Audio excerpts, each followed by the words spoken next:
Circuit 42 would like to thank Pop Culture Paradise, Toy Anxiety, the Spawn Point Gamers Lounge, and Dragon's Lair San Antonio. Hey everybody, we are here for the newest episode of Pass the Popcorn. I am your host, Ian McIntosh. Here is my co-host, Shane Fitzgerald. Forgive me if I seem a little out of it. I just finished watching Kung Fury on YouTube, and I'm reeling like a Mortal Kombat character. The greatest movie of all time. The greatest 30-minute movie of all time. Surprisingly short for how much awesome is in it. Well, how else are they supposed to fight Hitler? We are here with the creator of Horror's Hallowed Grounds, writer for HorrorHound, and contributor to the Scream Factory, Sean Clark. Welcome to the studio. Well, thanks for having me. Now, don't tell it now. Remember what we said. You don't tell people that we actually just, drugged you, threw you in the trunk, and just drove you over here for the interview. Because if you tell people that, we'll get sued. It'll be bad. You know, one of these days you're going to learn not to say that when we're recording. Oh. Well, that ruins the fun. For the sake of my parents, who you guys are holding captive, I'm not going to bring it up. Hey, Sean's parents. Hey. Well, they seem fine with it. So, Hi! so as we start all our shows... How old your parents are. That could potentially been very rude of me. Shane, you're fired. No. Okay, so for those who don't know, let's get that first question out of the way. Who are you, and what do you do? Oh, God. Well, as you said before, I'm Sean Clark. What do? I do a lot of stuff.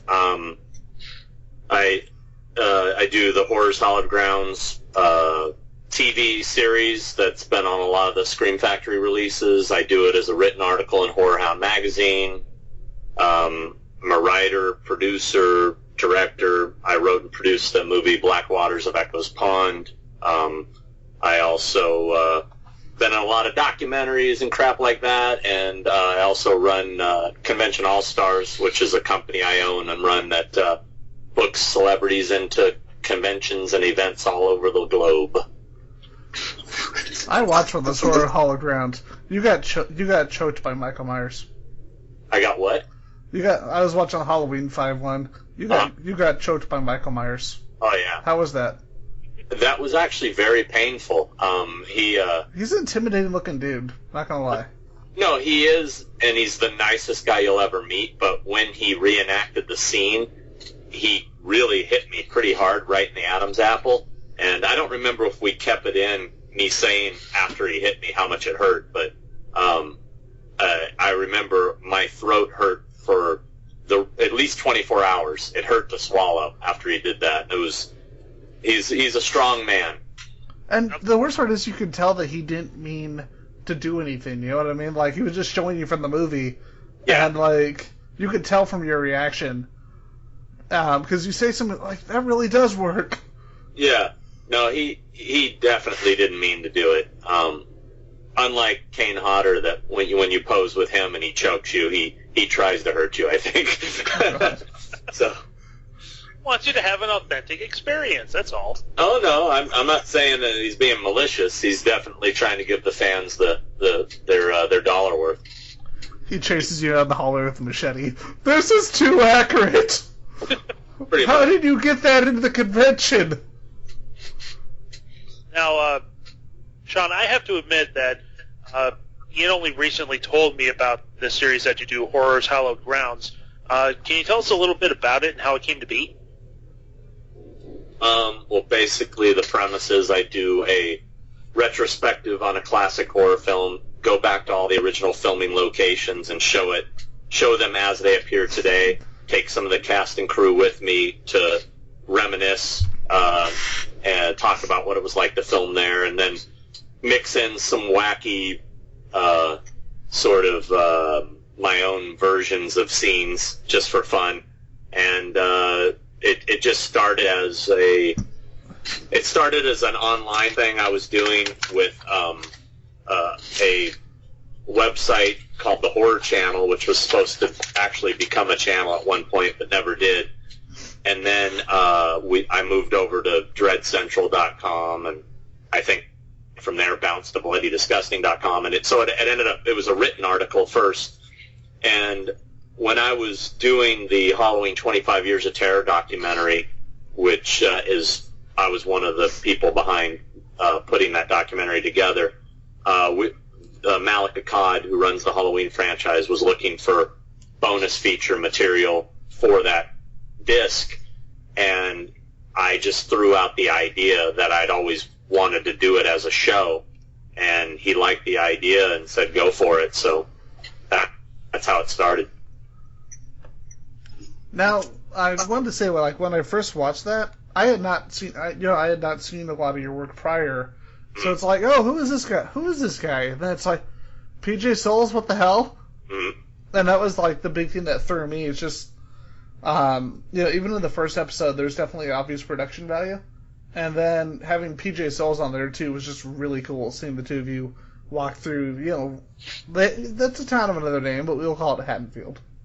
Yeah, I was very lucky that PJ did me the favor of appearing in that first episode, and it was very short notice because when Malik told me to go for it, he said, I need a finished product in 2 weeks, and that means I had 2 weeks to sit down, figure it out, film it, edit it, everything, music. I mean, it was an incredible undertaking what we accomplished in 2 weeks. And, I look at it now, and it's definitely has its problems and some amateurish stuff going on, but I think it just kind of adds to its charm, and the fans, I think what the fans really relate to is the fact that they can tell that I'm authentic and I'm really one of them, and I'm not just some guy reading a script. And so I think they're a little more forgiving for some of its flaws in those regards. Like you're a true fan exploring your passion, basically. Yeah, I mean, and that's really what it is. I sure as hell ain't making any money making those episodes. I do it strictly for fun. I mean, I am getting, hopefully, reimbursed for at least for my expenses, but I can tell you there's definitely certain episodes I did that I lost money on, so I'm not paying the bills by doing Horror's Hallowed Grounds. That's for sure.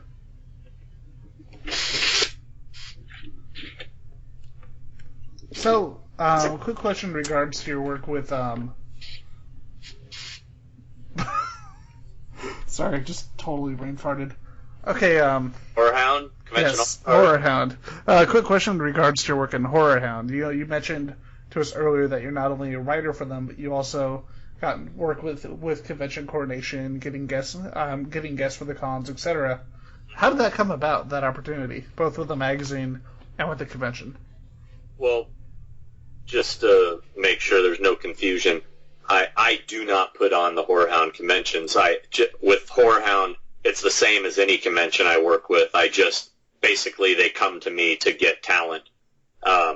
I just happen to write for the magazine as well. So a lot of people get confused and think that I put the show on when I don't put the show on. Nathan Hanneman and, Jeremy put on the show.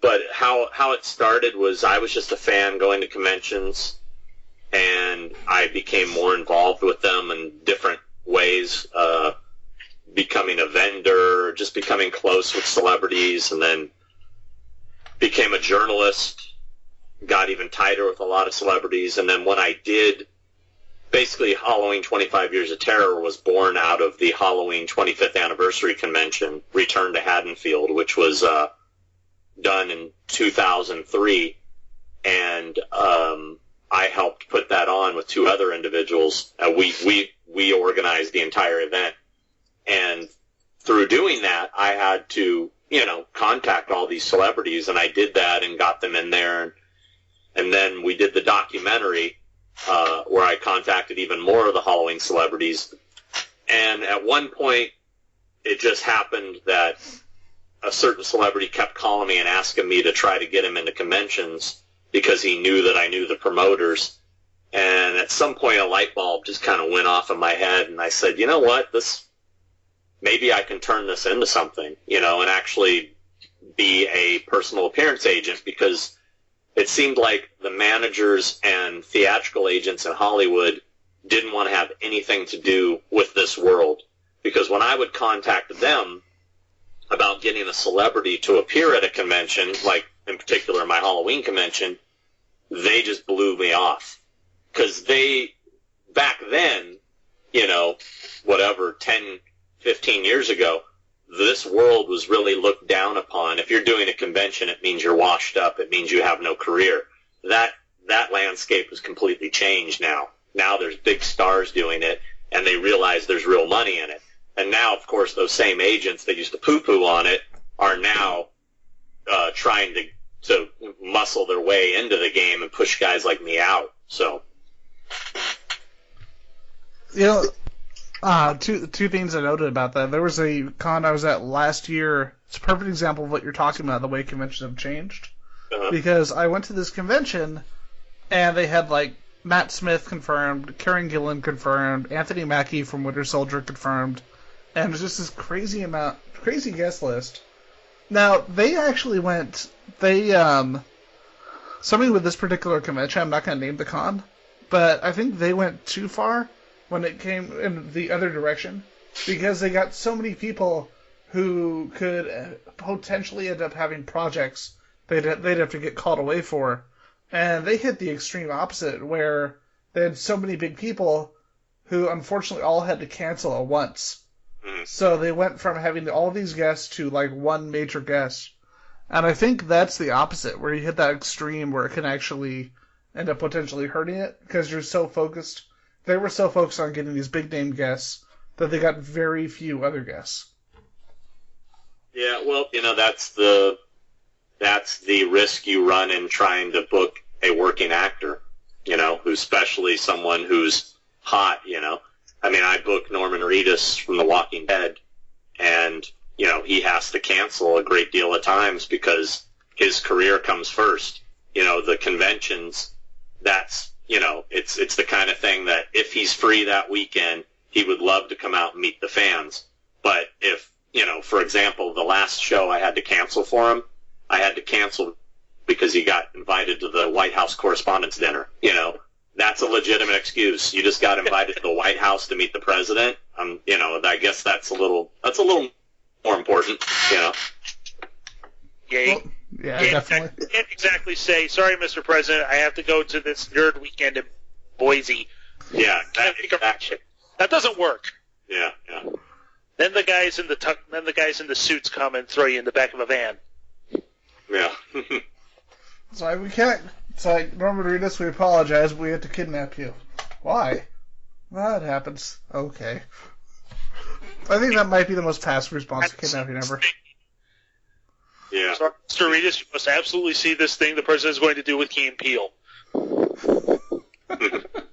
But I gotta say, like, I don't know if it was the same for you, but when I first started working on the website and getting in contact with people to bring on the site, talking to people at cons, set up interviews, like, the toughest thing for me, but the first thing I learned was that I cannot ever approach them like a fan.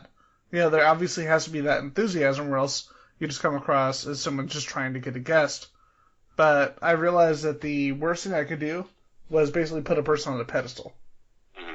And I don't know if it was the same situation with you, but that became, once I got over that, it became so much easier to get in contact with people and have people interested in being on the show. Yeah, I mean, the way I look at it, is they're just people, and if you treat them just like you treat anybody else, they usually respond better to that than if you geek out on them, I've always been the type of person that was very composed and didn't get starstruck, so I think that's something that's always worked to my advantage in what I do, because I'm able to talk to them on their level, and they feel like, okay, this guy's cool, he's not some fanboy. So, if you approach a conversation with someone like that for the first time, you're like, oh my god, I gotta tell you, man, my favorite movie is Love, and immediately they step away, like they kind of take a step back, like, okay, all right, well, thank you, So if I nerd out hard for someone, I usually tell them a long time after I've known them, oh, by the way, you know what, I'm a huge fan of that movie, and I don't, once we've gotten to that part in our relationship, then I'll let them know if I feel it's necessary. I think I was talking to one of the actors from Grimm once, and we were talking about it, because he told me, just from the way I approached him, that he felt that's why these are his words, not mine. He said, that's why you're successful. Mm-hmm. And I told him that, like, the worst that you could do is the extreme opposite and become Chris Farley in the old Chris Farley show sketches. Yeah. Where you end up completely bombing because of the fact that you're so completely geeking out during the interview. Yeah. But one of the things I wanted to ask you, because at this point you've done a lot of episodes of Horror's Hallowed Grounds. Mm-hmm. What would you say are some of your personal favorites that you've done, both as far as like production and general quality and just the experience?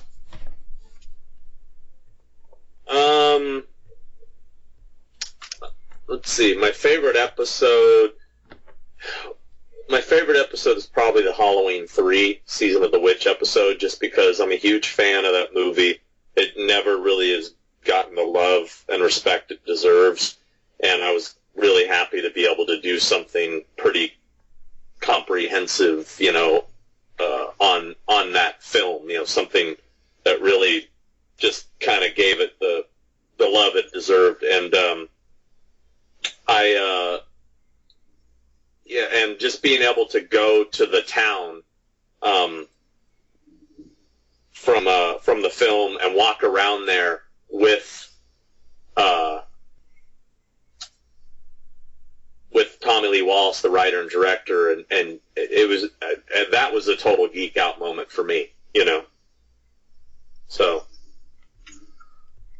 Yeah, I can definitely agree that Halloween 3 Season of the Witch is a very underrated gem of the Halloween movies. And the only thing that really seemed to bury it was the fact that it was not a traditional Halloween movie. I feel like if they had just called it Season of the Witch instead of trying to make it a Halloween movie, it would have done a lot better. Yeah. The funny thing is, by what John Carpenter was planning, that was a traditional Halloween movie at the time.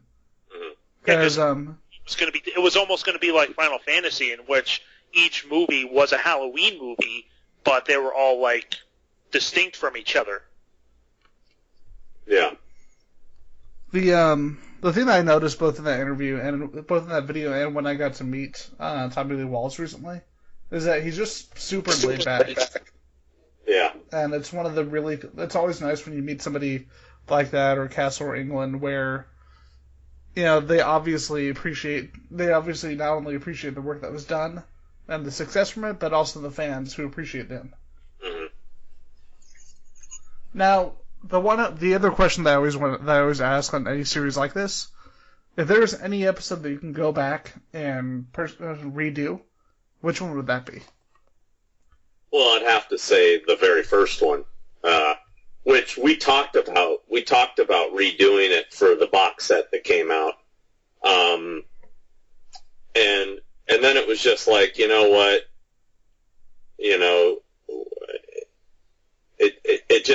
it kind of felt like, I know we could do it better, but we've already shown everything. We already did it. People already own it. We put it on. We added into the box set an extended cut of the episode with some added footage that was deleted from the one that was on Halloween 25 Years of Terror. And, it was fine, but it would have been nice to be able to go back and redo that episode, but, maybe take some other people with me this time, like Nick Castle or somebody like that. But it's done. Time to move on. Hopefully there'll be some more coming. As of right now, Scream Factory hasn't asked me to do anything for a little while now, so I'm starting to wonder if I don't know what the future is for Horror's Hallowed Grounds and Scream Factory. I mean, there hasn't been anything like they said they don't want to do anymore, but there's certain titles that I had mentioned that I would love to do that are coming out that I was never called for. So I'm just kind of waiting and hoping that I get approached by fans constantly at conventions, especially recently since the Halloween box set came out. It's really, I think, raised awareness with a lot of people that this thing even exists. And, people coming up to me saying the only reason they buy the Scream Factory titles are for my episodes. Like they said, I look at the box, and if it doesn't have Horror's Hallowed Grounds on the box, I don't buy it. And I'm like, oh, well, that's a lot. That's a lot you're passing up then, because I haven't done that many episodes. But, it's really flattering, and I hope that we'll do more. But it's really the ball's in their court. The great thing about that, though, and having that and building up a following like that, at least in my opinion, is that the more and more word is going to get out there, and a company like Scream Factory is going to see, hey, people, this is starting to grow. People are starting to demand this. I think the more and more people, with shows like this and with things that you post online, people are going to be more and more aware of the lack of presence on that. And really, all the company can do to respond to that is to bring you back on and have you do more. Yeah. Well, sorry. No, well, like I said, we'll just have to wait and see, because I know, like, they have Shocker coming out and People Under the Stairs coming out, and I asked if they did those two, that I'd really like to do Horror's Hallowed Grounds for both of them. And quite frankly, I didn't even know that they got them until I saw the announcement online like everybody else, and I'm like, oh, those are coming out apparently. And, once they've been announced, that means they've been worked on for a little while. So, the last thing I worked on with them was Escape from New York, which we didn't do a Horror's Hallowed Grounds on. I also have a company called Vidywell Films where we do a lot of the bonus feature stuff, and we did the bulk of the bonus features in the Halloween box set. And so we did all the bonus features that were not ported over from the previous Escape release. We did the bonus features on Escape from New York. I wanted to do a Horror's Hallowed Grounds, but quite frankly, it really wasn't in the budget, and time-wise, it would have been tough to pull off. And that's the thing, is we have a very limited budget. It's easy to do films that were shot specifically in Los Angeles, because, I'm here, and it doesn't take a whole lot of effort for us to go do it. Where a film like Escape from New York, where stuff was shot in Atlanta, stuff was shot in St. Louis, there's obviously an expense to send me and my camera guy out there to do it. So the one that I would be surprised on would have been Prince of Darkness, because I've actually, I was at a couple years ago. I was over in USC.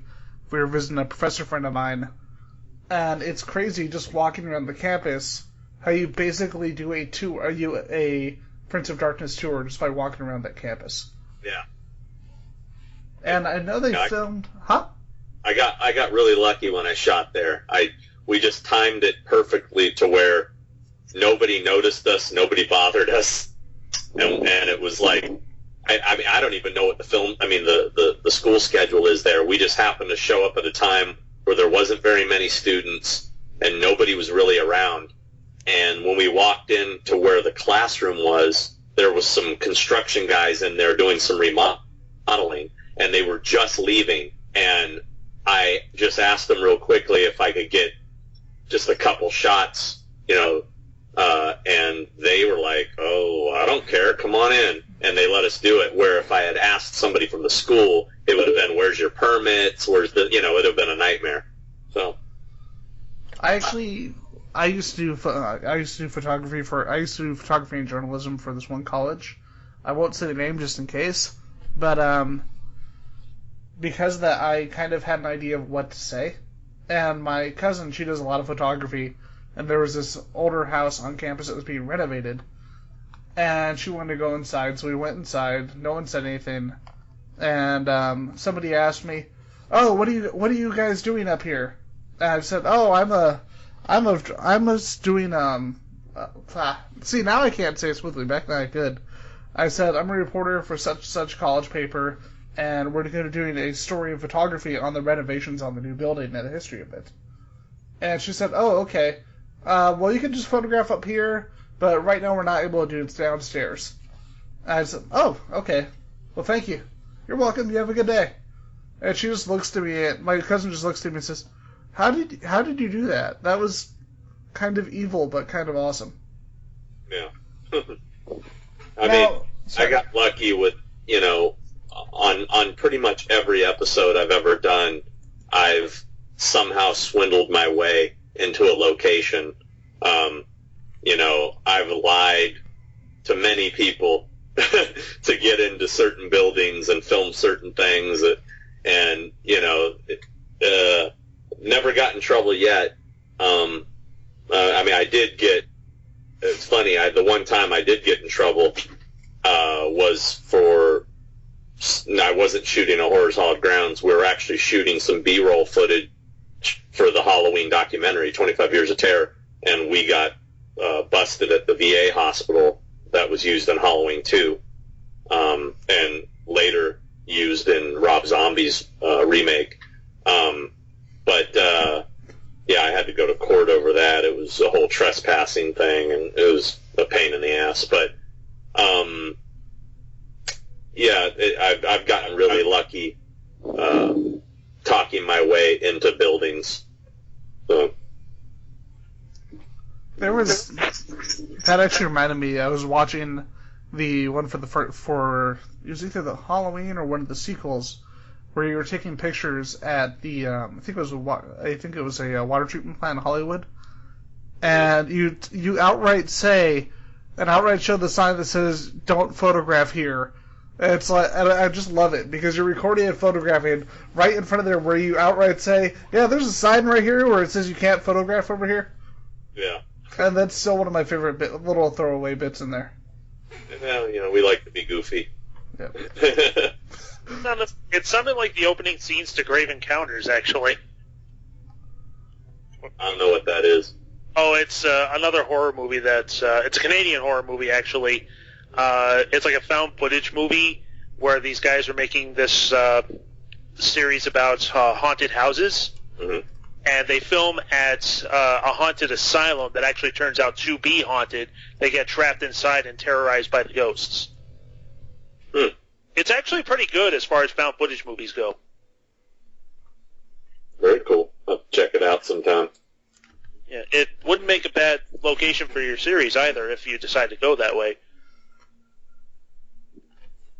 One of the things I want to talk about, especially with you having written for HorrorHound and been involved with a lot of different horror-based websites, mm-hmm. is it seemed like right around, like, I grew up reading Fangoria, mm-hmm. and pretty much probably like all of us did here.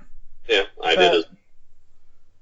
It seemed like Fangoria hit a point in the early 2000s where it just started to get tame. Like, all of a sudden, all the really gross and creepy pictures that you see in the magazine just kind of went away.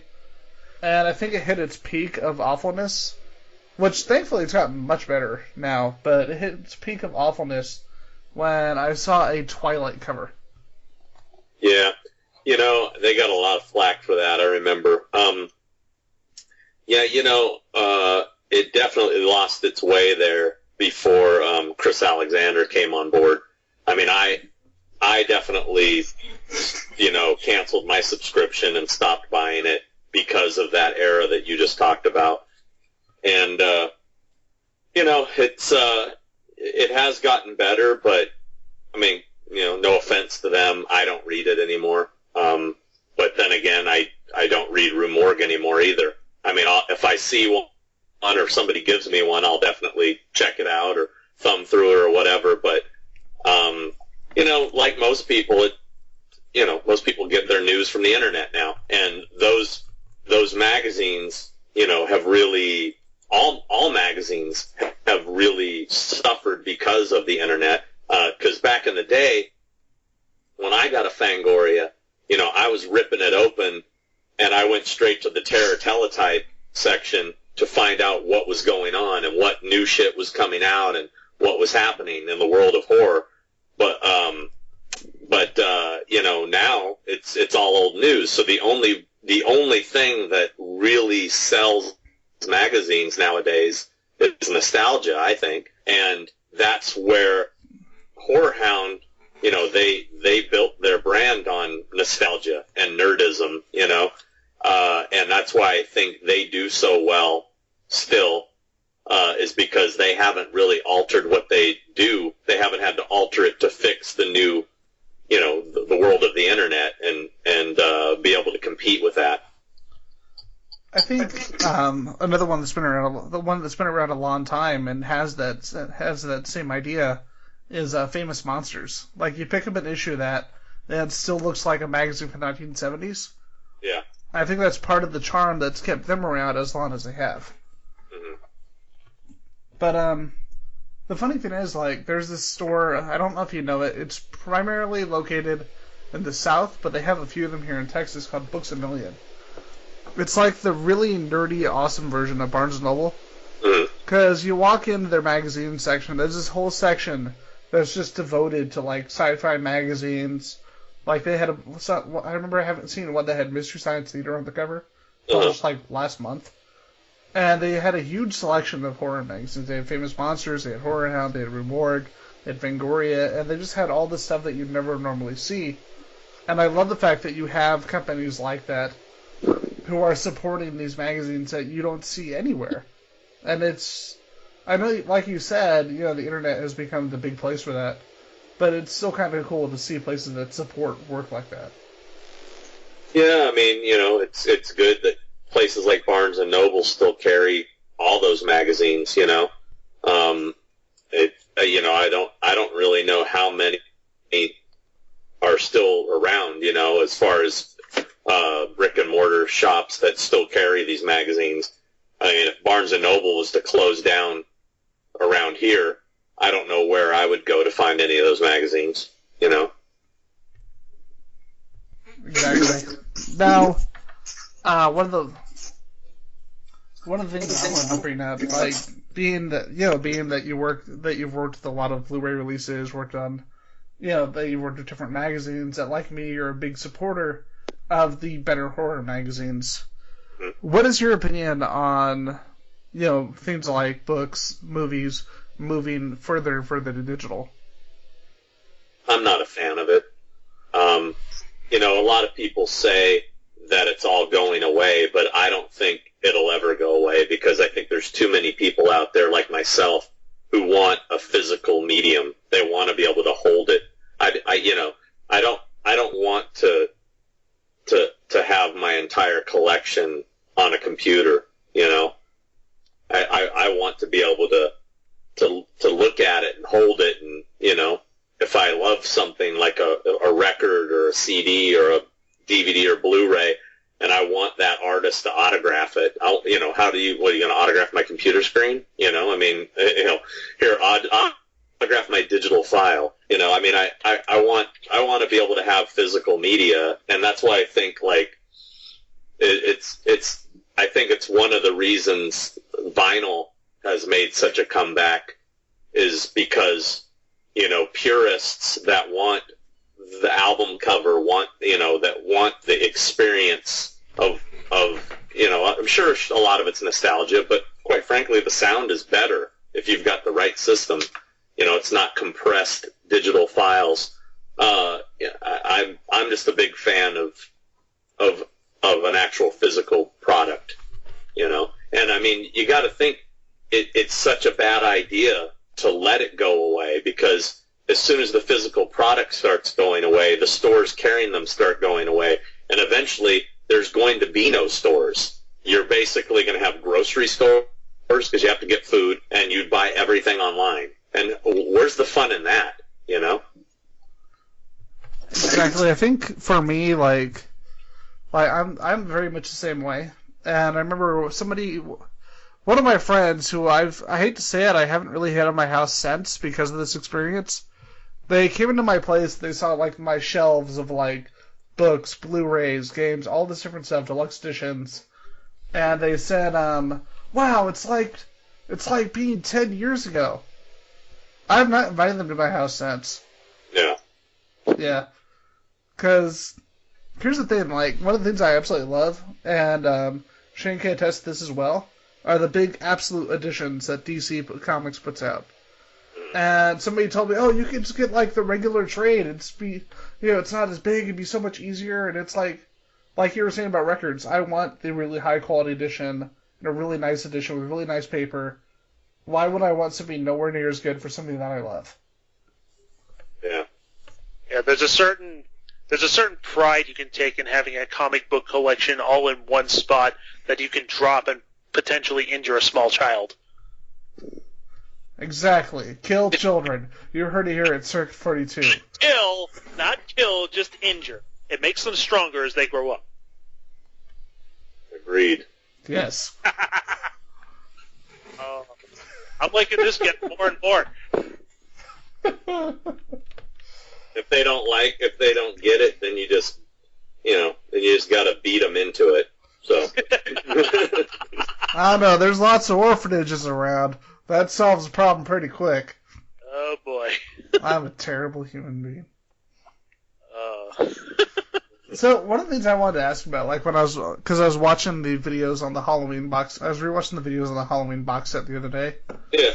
And so is your whole right arm Twilight Zone, or is that just something, or is it just a few tattoos? Because I started seeing a lot of Twilight Zone tattoos as the videos went on.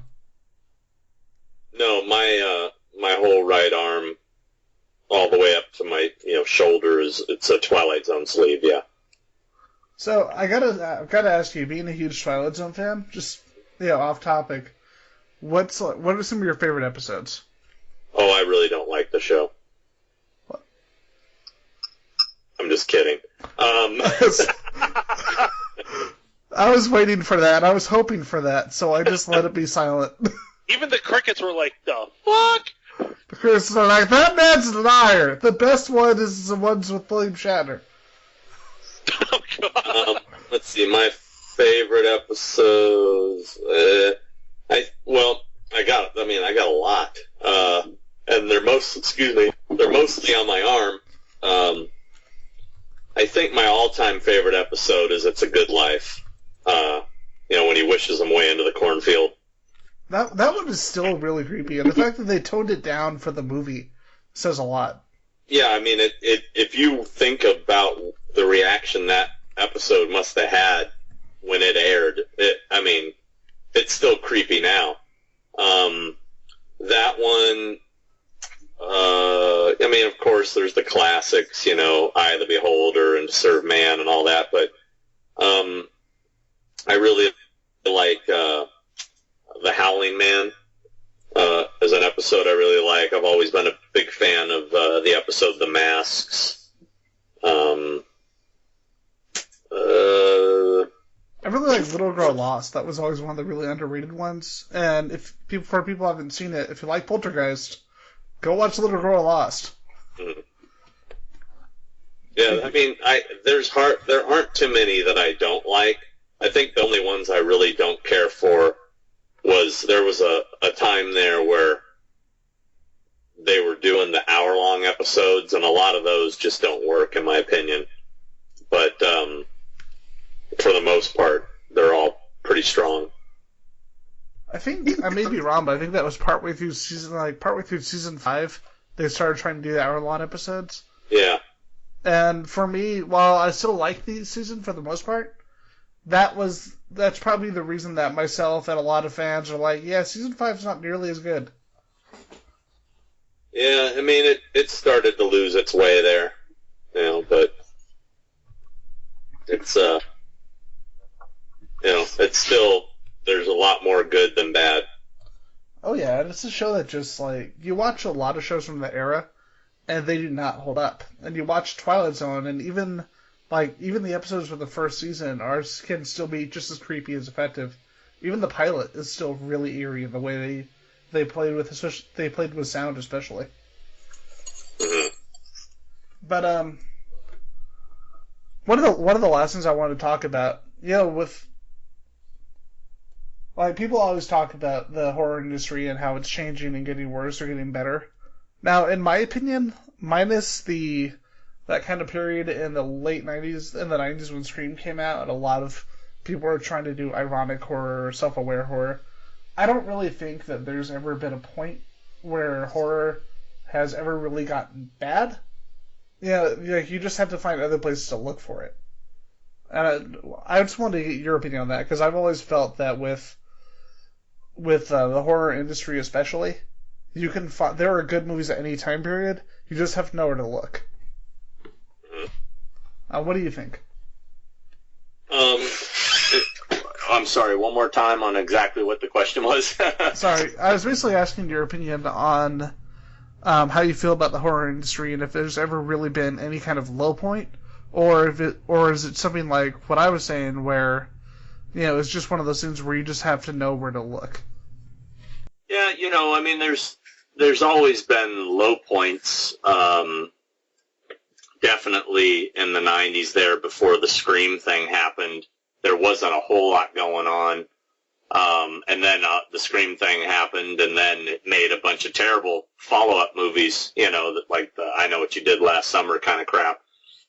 And everything that gets hot, every studio does knockoffs and shoves it down your throat to where you're sick of it. That happened with the Saw Hostel type franchise.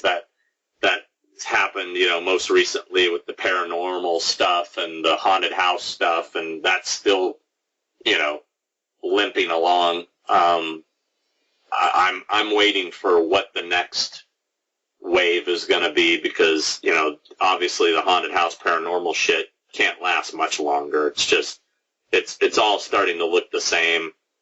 Who knows? I don't know what the next thing will be. I just like good original stories. I mean, some of the stuff I've seen lately that at least excited me was, movies like Starry Eyes, which I thought was a really solid independent horror film. I know everybody's Babadook crazy. I thought it was all right. I think it was definitely better than the studio crap that's coming out, the paranormals and like I said, all the haunted house crap.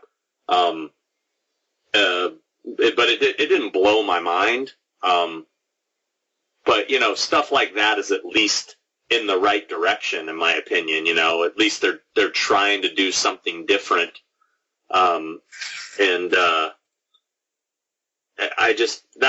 That's like what I tried to accomplish when I did Black Waters. I wasn't trying to do anything,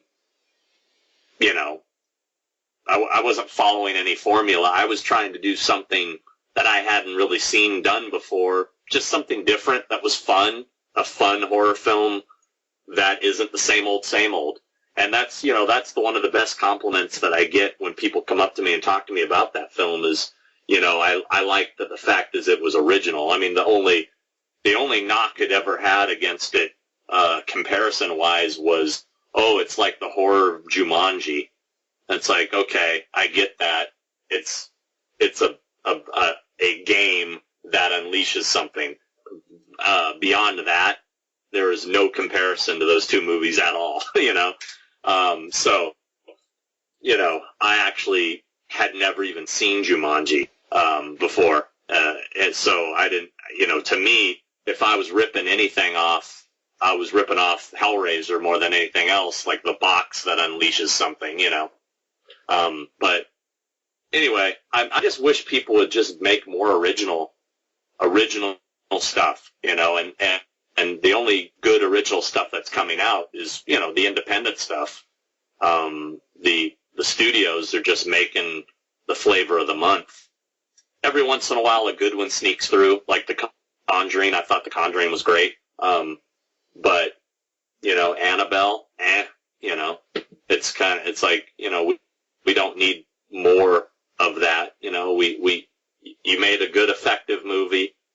Now Annabelle, Conjuring 2, they'll keep riding that wave until it dies out like the Saw franchise did, you know?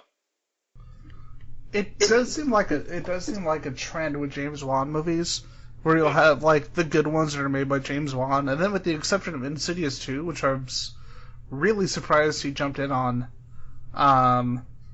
it just seems like you get a series of sequels that try to be like the James Wan original, but completely miss a point. Yeah, no, I agree. I like James. I think he's a good filmmaker, and he's a cool guy, and, I mean, at the end of the day, it's a business, too. And if somebody's going to throw a lot of money at you to make the flavor of the week, you know, you need to be in the position to be able to say no. There aren't too many of us in that position, you know. So yeah. Would I sell out? Hell yeah. Give me the chance.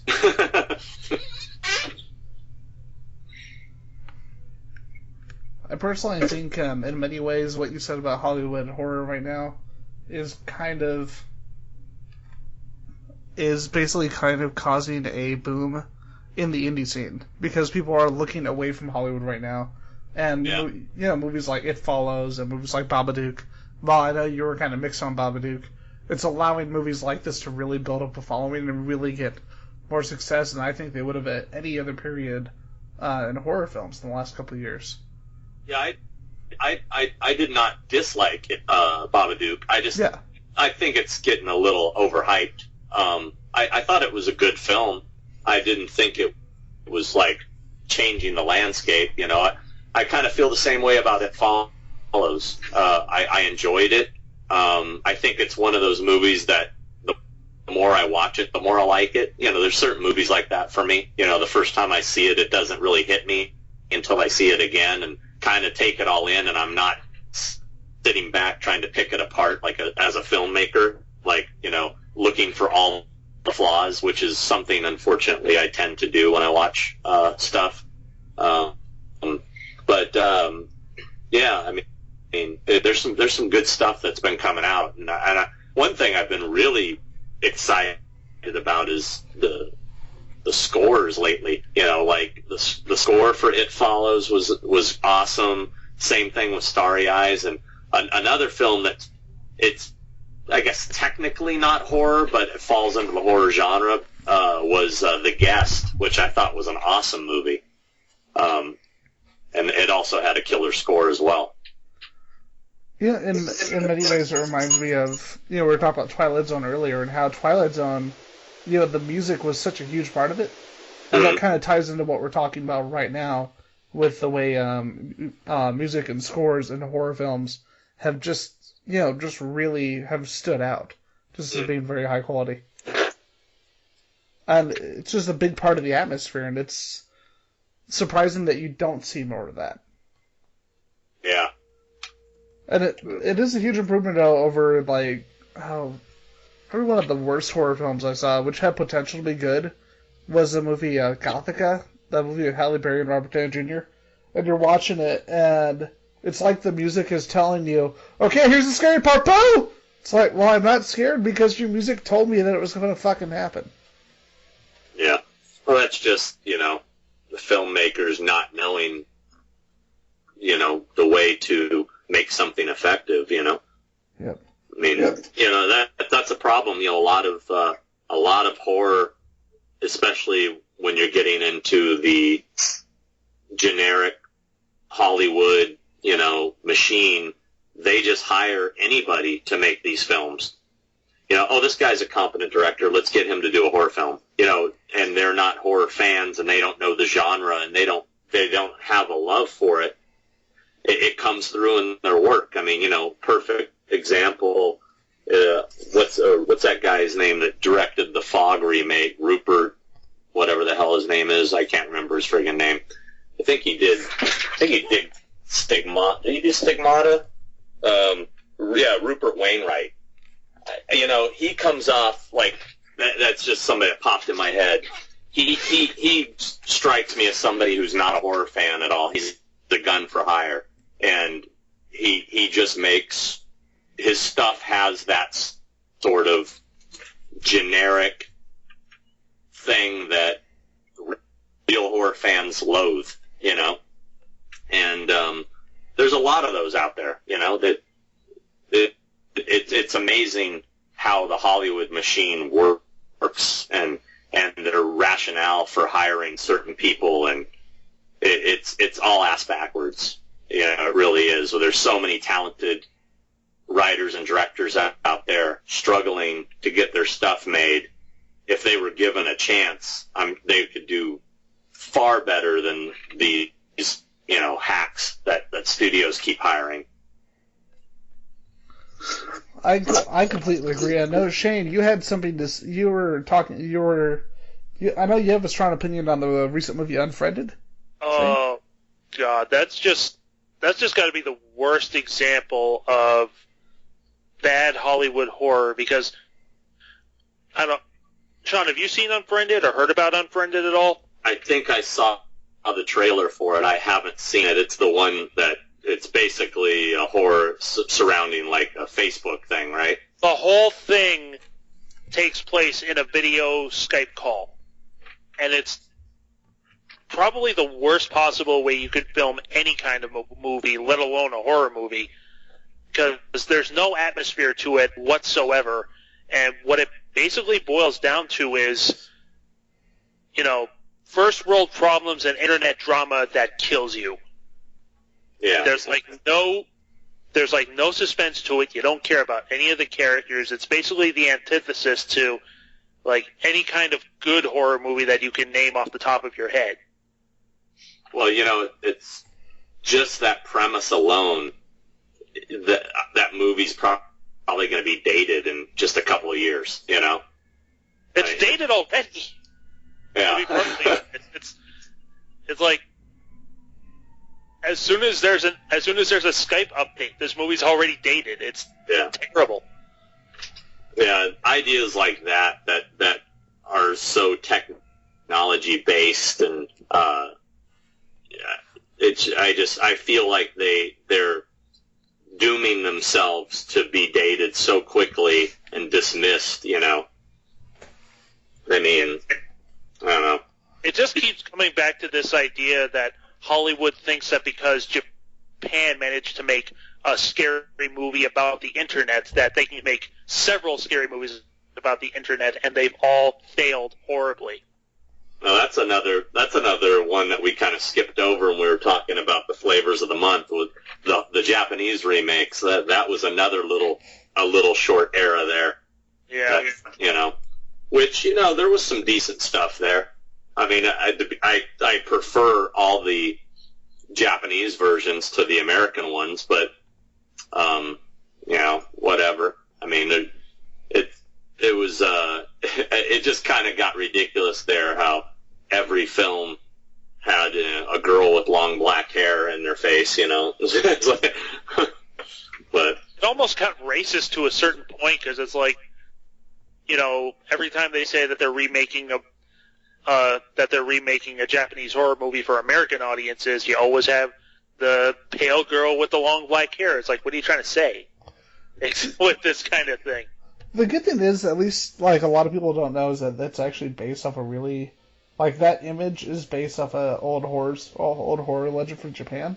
And so at least in Japan, you know, like, they'll watch it, and, you know, for them it's something that's been entrenched in them for generations. It holds weight with them, whereas here it's just saying all Japanese girls are scary, crazy bitches.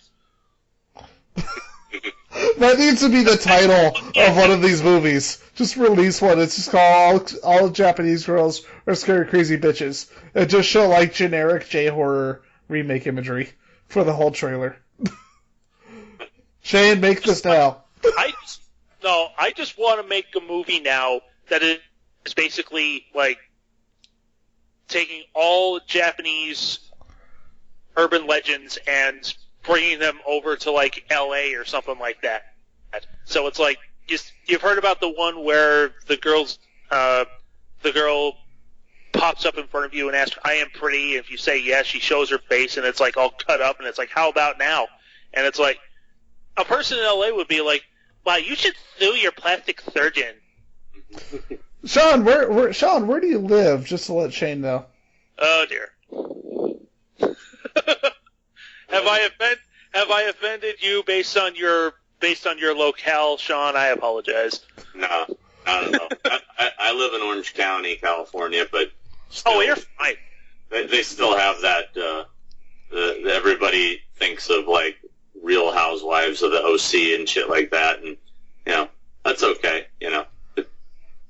So, You seem like you'd be more offended every time somebody does a dear sister joke. oh, What joke?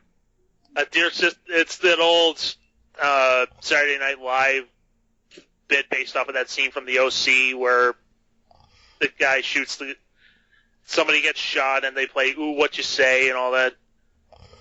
Oh yeah, I don't know.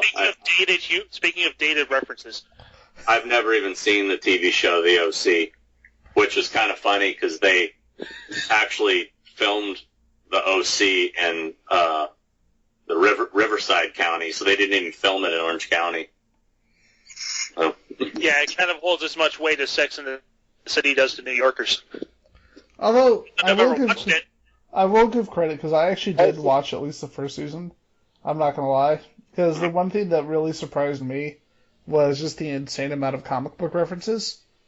Like two of the characters, and it wasn't like something like what's that terrible fucking show? Big Bang Theory. It wasn't like Big Bang Theory where it felt like it was mocking them. Like one of the characters, he actually connects with somebody over an episode of Batman the Animated Series, and it's like, okay, that's kind of cool. But you could tell when the main writer left the show to go pursue other things, because all of a sudden, all of this stuff just dropped out of the show. Like, literally, you went from season 1, where you could tell that the person who created the show actually really dug into, like, comic book, horror culture, movie culture. And as soon as he left the show, all that was gone. So, like, the only reason that I was watching it, gone after a single year. One of the things I want to talk about, you were mentioning your movie earlier, the Blackwater, was it Blackwaters? The Blackwaters of Echoes Pond. And I wanted to ask about that. What was that like working on a movie like that? It was the coolest experience I think I've ever had. I mean, it was definitely a trip. It was, I got very lucky, because I was just a writer, that then, because of the director, wanted me to become more and more involved, to the point where he wanted me sitting with him,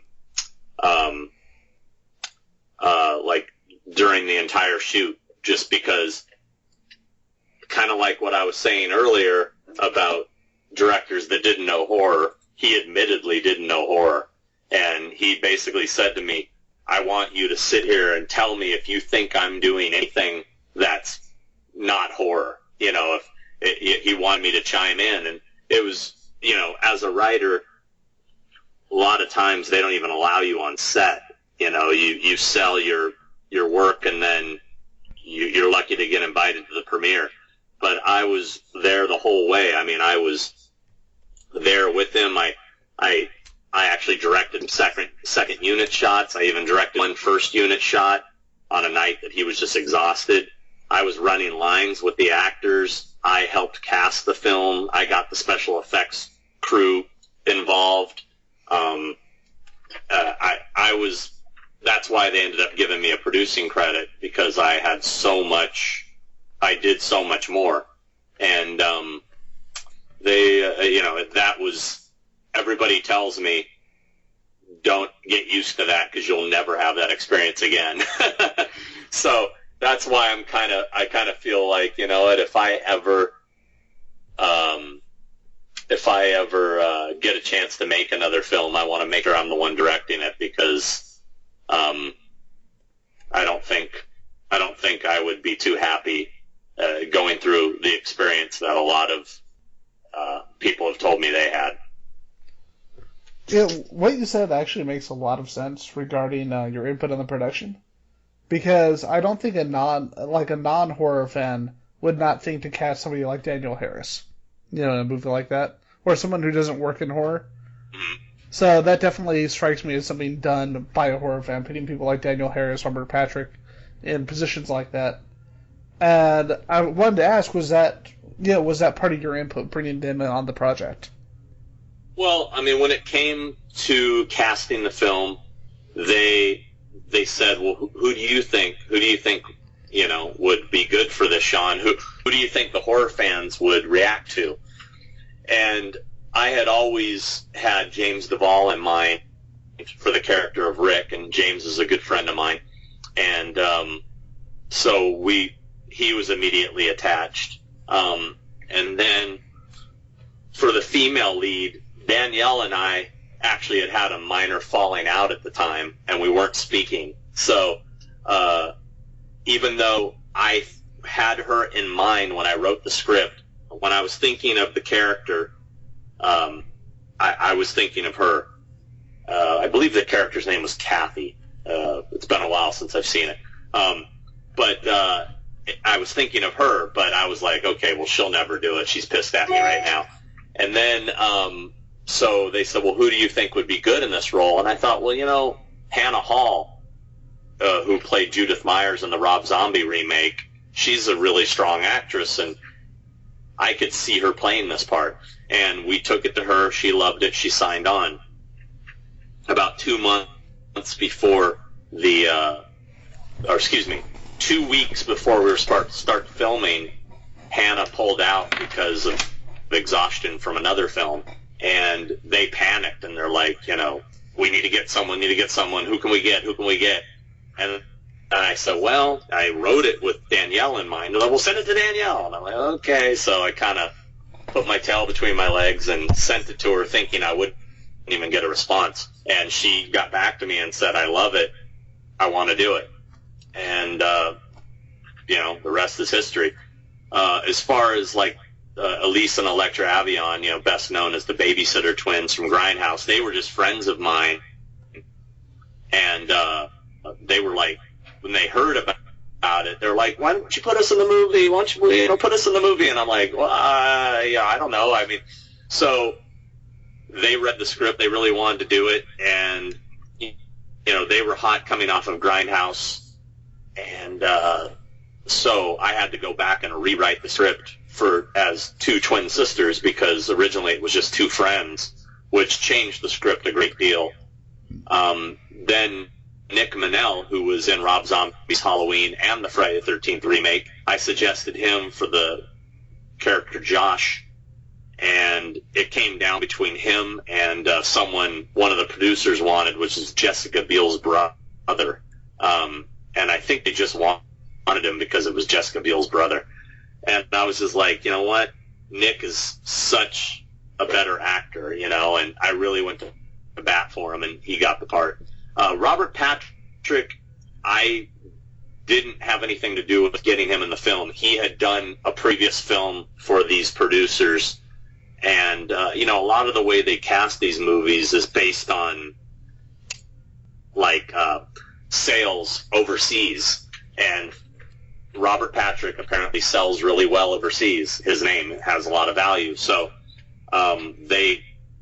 my original, I think the guy I wanted for the part originally was Ted Levine from Buffalo Bill from Silence of the Lambs, and he was in the Hills That Have Eyes remake. He's been in a ton of stuff. The Mangler, how can we forget the Mangler? But he's a great actor, and I thought he was perfect for the part of Pete. But when they said, hey, Robert Patrick, I was like, fuck yeah, Robert Patrick's awesome. If he'll do it, absolutely Robert Patrick.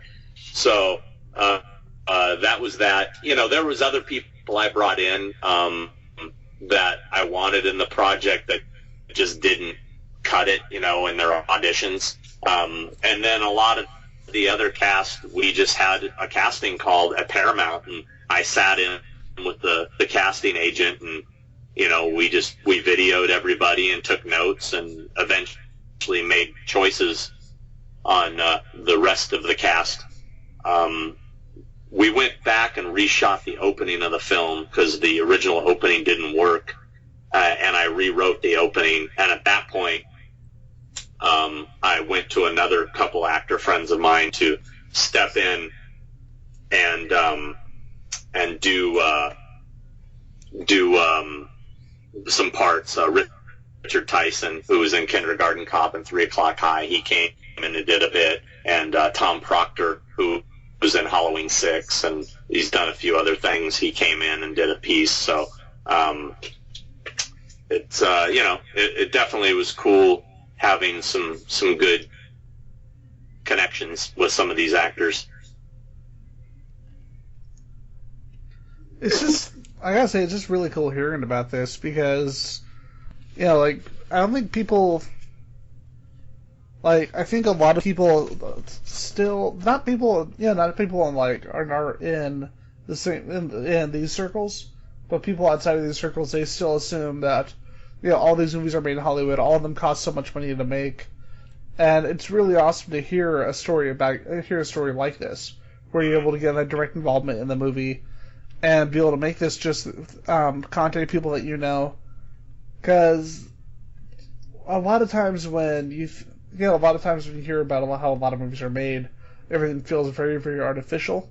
And with this, you could tell that there's a friendship and camaraderie amongst the people working on the movie, and it's always really cool to hear about that.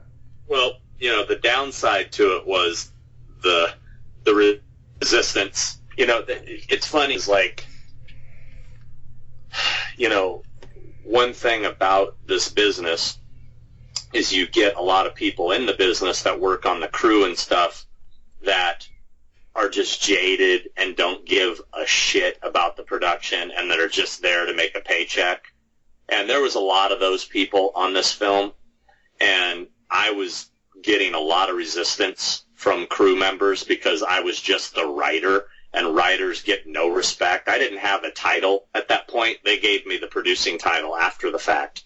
They're like, man, he did so much, we need to give him another title. Hell, I even edited the film. I edited the film with the editor. That's a whole other story, but I didn't even get editing credit. But I edited the entire film with Andrew Cohen, the hired editor.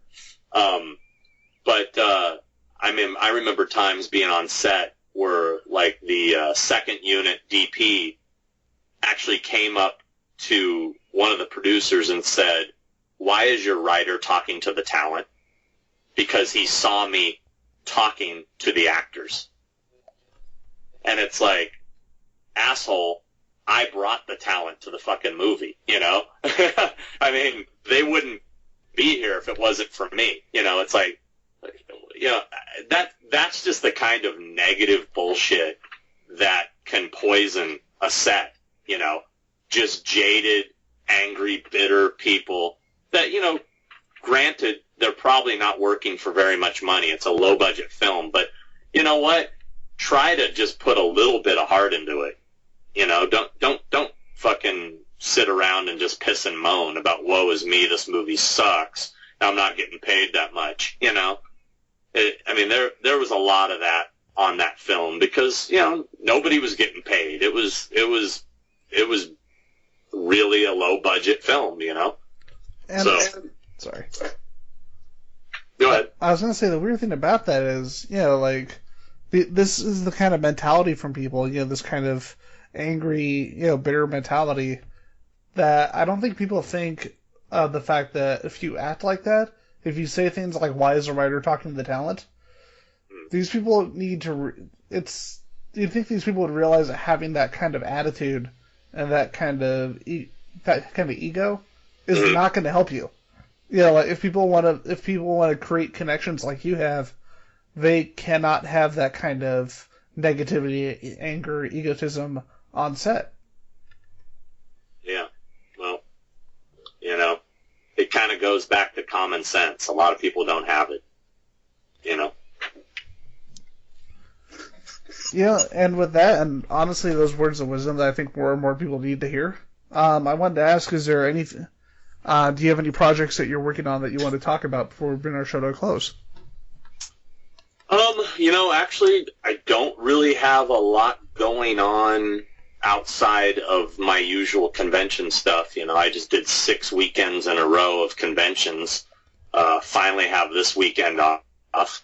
And what I'm doing right now is, I don't even know if this has been announced. I don't know if I'm supposed to talk about it, but I will say that there is a compilation record coming out, horror-related compilation record, that a band I used to be in is recording a couple songs for. So I'm actually going tonight to start rehearsing so we can record those songs. If I'd tell you what it is if I knew it, but I don't know if that news is out there yet. So, but anyway, we're doing a couple horror cover songs for this record, and so we just got to start working on that tonight. Other than that, like I said, just the convention stuff that I normally do. Trying to get caught back up on the Horrors Hallowed Grounds written articles in HorrorHound Magazine because I've missed the last few issues just because I've been overwhelmed with work. Coming off of the Halloween box set and working on the Escape from New York box set and just personal life stuff that gets in the way. Like I said, the Horrors Hallowed Grounds stuff, written articles or episodes don't pay my bills. This other stuff does. So I have to prioritize, and sometimes the hobby gets put on the back burner. But I'm getting it going again, and I even brought in a fan who does what I do, who's a really cool guy who's become a friend, a guy named Rob Patterson, who's going to start contributing to the Horrors Hallowed Grounds articles in HorrorHound to help me pick up the slack because, like I said, I've missed the last few episodes, or last few issues. So that should be fun because he's done a lot of cool things that I haven't. So I think he'll definitely bring some excitement back into the HHG family. But other than that, no, just the usual, man. Just a lot of traveling, a lot of conventions, and living the dream 24/7. That sounds pretty awesome. Although, I remember it's so funny, like, when we first started out, I had, like, there's one year where it's like, oh, man, 8 conventions, I'm so exhausted. And then I hear your story, and it's like, wow, I think I do okay, maybe. But, with that, and with you getting ready to go record, as we bring the show to a close, where can people find you on this wonderful, wonderful place called the Internet? Well, let's see. On Facebook, my personal page is maxed out, so I have a stupid fan page. It's facebook.com/Sean Clark Official. There's also a Horrors Hallowed Grounds Facebook page, a Convention All-Stars Facebook page, but Twitter and Instagram, it's @Malfunction, which is MALFUNCSEAN, Malfunction. I was in a band called Malfunction, and Malfunction was kind of a joke, so it just kind of stuck with me. It's a handle that I seem to be able to use for everything that no one else is using because it's so odd. So it works. All right, then. Well, with that, thank you for coming on the show, Sean. It was great to have you on. It was really cool to hear about just insight on all these different areas of horror and film. Well, thanks for having me. I appreciate it. All right, and with that, I am Ian McIntosh. I'm Shane Fitzgerald, leaving PSA for all you buxom babysitters out there. Get a gun or get the fuck out of the house. We can't kill all the babies. Wait, I see what you're talking about now. And, of course, special guest, Sean Clark. Thank you so much, and thank you for listening to this whole thing if you made it this far. Yep. And if you did, to put this in the comments, Purple Monkey Dishwasher.